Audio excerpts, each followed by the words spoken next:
Si ni Mungu anapeanaga? Kwa hivyo kuna mambo baba hawezi fanya nini? Kukuridhisha hata akikupenda. Hata ukipenda mtoto yako namna gani, kuna kitu huwezi kumpa. Huwezi kumpa mke mzuri. Huyu anatokaga kwa Mungu.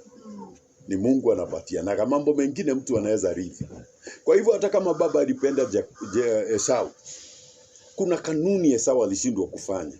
Na watu wengi hata kwa familia kuna kanuni wanashindagwa kufanya na baraka zinakosa kuwatiririkia katika maisha yao. Hata kama baba aliwapenda, lakini baraka zikakosa kuwatiririkia.